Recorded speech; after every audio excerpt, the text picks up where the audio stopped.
अस्सलाम वालेकुम वरहमतुल्लाह। कल हमने पढ़ा था, कुछ इंट्रोडक्शन पढ़ा था, फिर हमने पढ़ा था कि टाइपिंग मास्टर के लिए एज लिमिट कितनी होनी चाहिए, टाइपिंग मास्टर टाइपिंग करने के लिए हमारे पास तालीम कितनी होनी चाहिए, उम्र की हद कितनी होनी चाहिए। तो हमने यहाँ तक पहुँच गया। अच्छा, मैं आपको सबसे पहले बताता हूँ। अब हमें जैसे कुछ भी नहीं पता हमें, तो सबसे पहले हम जो टाइपिंग स्टार्ट करेंगे, ये टोटल लेसन है। हमने जैसे ओपन किया ना, ये आ जाए, हमने कुछ भी नहीं करना। टोटल 12 लेसन है। पहले लेसन के ऊपर जाएंगे, इसके ऊपर क्लिक करें, इसके सब लेसन आ जाएंगे। ये देखें, ये 1.1, 1.2, 1.3, 1.4, ये सिर्फ 1 के हैं। ये 12 लेसन अब ऐसे कितार की सूरत में आ गए हैं। ये 1 to 12, ठीक है। अब ये हर लेसन के, जैसे 2 के है 1.2, 1.2.1, 2.2 और ऐसे 2.6 तक, ऐसे किसी न किसी के कुछ ना कुछ लेसन होंगे। अब मैं आपको वो मेथड सिखाने जा रहा हूँ जो, देखिए, मैं मतलब बच्चों को एकेडमी में ऐसे ही पढ़ाता हूँ। आप यूँ समझे जैसे आप फिज़िकली पढ़ रहे हैं, ठीक है ना।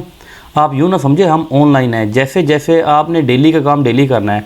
एकेडमी में जब कोई बच्चा आता है ना, तो मैं उसको यही कहता हूँ कि आपने रोज़ाना का काम रोज़ाना करेंगे तो आप कामयाब हो जाएंगे। आज से आपका ये आपका पहला काम है जो अब स्टार्ट होने लगा है। हम सबसे पहले इस 1.1 के ऊपर क्लिक करेंगे, इसके ऊपर ऐसे क्लिक कर देंगे। जब ये क्लिक होगा तो अब ये क्या कहता है, पहले हमने इसको समझना है। टीचर समझाते नहीं है। सबसे पहले what is touch typing. Touch कहते हैं जो हम फिज़िकली टाइपिंग करते हैं। जैसे इन्होंने ये उंगलियां रखी हुई, ठीक है। Touch typing is a technique, एक हुनर है, महारत है। फॉर टाइपिंग क्विकर, क्विकर कहते हैं तेज़ी के साथ, एंड मोर एक्यूरेटली और ज़्यादा दुरुस्तगी के साथ, विद ऑल 10 फिंगर। 10 फिंगर जो अंगूठा होता है इसको भी हम फिंगर ही कहते हैं, ठीक है। Without ever having to look at the keyboard, वो कहते हैं 10 उंगलियों के साथ दुरुस्तगी के साथ टाइपिंग कर सकते हैं कीबोर्ड पर देखे बगैर। जी, ऐसे ही होता है। After completing the touch typing course you will know how to, वो कहते हैं इस कोर्स करने के बाद हम क्या चीज़ हासिल करेंगे, typing faster with all 10 fingers. वो कहते हैं 10 फिंगर के साथ हम बहुत स्पीड के साथ टाइपिंग किया करेंगे। उसके बाद वो क्या कहते हैं, टाइप विदाउट एरर, गलतियों के बगैर हम टाइप करेंगे। Type without looking at the keyboard, keyboard पर देखे बगैर टाइपिंग करेंगे। अब शुरू अब तो यही नहीं पता आपको ए कहाँ है, एस कहाँ है, डी कहाँ है, मतलब किसी लफ्ज़ का नहीं पता। लेकिन जब आप रोज़ाना करते रहेंगे तो आप इसके मास्टर बन जाएंगे। Improve your computing habit for better ergonomics. देखें, जब हम ज़्यादा टाइपिंग करेंगे तो एक हमारा कंप्यूटर के साथ, एक कीबोर्ड के साथ एक हमारा ताल्लुक़ बन जाएगा, ठीक है। This means you will be able to type your documents. इसका ये मतलब है कि आप अपने डॉक्यूमेंट्स को टाइप कर सकते हैं, एंड ईमेल्स, और ईमेल को टाइप कर सकते हैं much faster with fever errors, बहुत स्पीड के साथ और गलतियाँ इंतहाई कम करके। Save you lots of time, जिससे हमारा टाइम भी बचता है, and making typing much more enjoyable, और वो कहते हैं इससे टाइपिंग हमारी इंजॉयबल हो जाती है, ठीक है।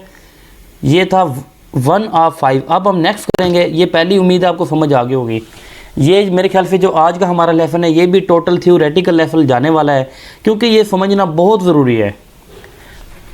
ये अब हम पहली लाइन फिंगर पोजीशन, वो कहते हैं फिंगर को हम कैसे रखेंगे, ये मैं पहली लाइन आपको पढ़ देता हूँ।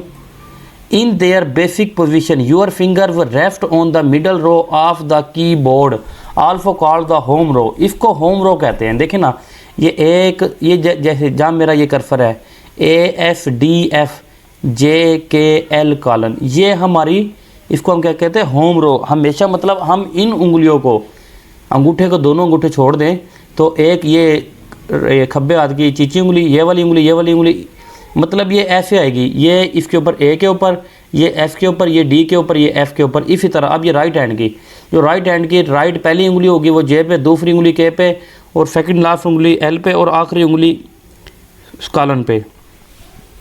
ये हमारी असल तरतीब है। ये हमारा जैसे रेस शुरू होने से पहले वो कहते हैं ना कि आप, मतलब वो जो क्या कहते हैं, आप वो ले लें जो लेने के दौरान होता है, तो ये वही लेने वाला है। मतलब इसकी रेस्ट पोजीशन है ये।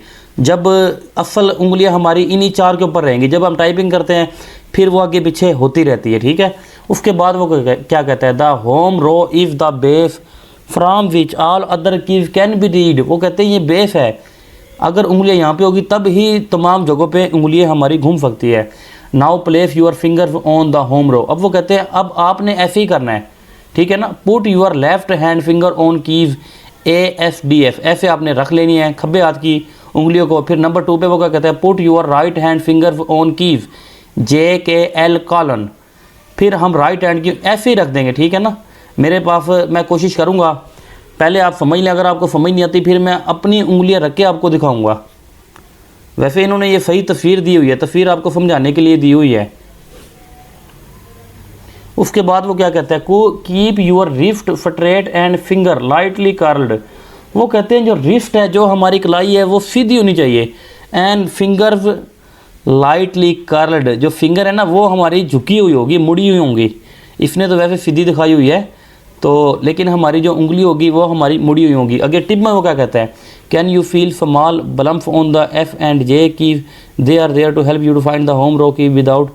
इसको ये फजूल है, जो हमने ऊपर वाला पढ़ लिया यही होगा। उसके बाद क्या कहते हैं, मेरे ख्याल से ये हमारा आज जो थ्योरेटिकल है इसके लिए इतना काफ़ी है, क्योंकि मुझे लगता है फिर वीडियो बहुत ज़्यादा लंबी हो जाती तो आपको उलझन होती है। तो आज के लिए इतना काफ़ी है, तीसरी वीडियो के लिए। तो हम जो नेक्स्ट रिकॉर्ड करेंगे, हम मतलब ये प्रेसिंग की, तो हम फिर नेक्स्ट वीडियो में रिकॉर्ड करेंगे। तब तक के लिए अल्लाह हाफिज़। लेकिन अगर कोई बात आपको समझ नहीं आती तो आप मुझे कमेंट करेंगे, और यकीन करें, मुझे नहीं पता यूट्यूबर आपको रिप्लाई देते नहीं देते, लेकिन इंशाल्लाह ये जो मोहम्मद सलमान है, ये जो ट्यूटर है, जो जिसके दिल में दर्द है, तो ये इंशाल्लाह आपको रिप्लाई देगा। और यकीन करें, अगर आप सीखना चाहते हैं, अगर आप पढ़ना चाहते हैं, तो मैं हर तरीके से आपको रिप्लाई दूंगा, वीडियो की सूरत में, कॉल की सूरत में, मैसेज की सूरत में, जैसे पॉसिबल हुआ। असल दर्द और तड़प यही है कि आप भी बहुत अच्छे टाइप राइटर बन जाएं, आप बहुत अच्छे इस हुनर को हासिल करें और कोई भी गवर्नमेंट जॉब हासिल करें। अब हम चौथी वीडियो में आएंगे प्रेसिंग की, यहाँ से स्टार्ट करेंगे। तब तक के लिए अल्लाह हाफिज़।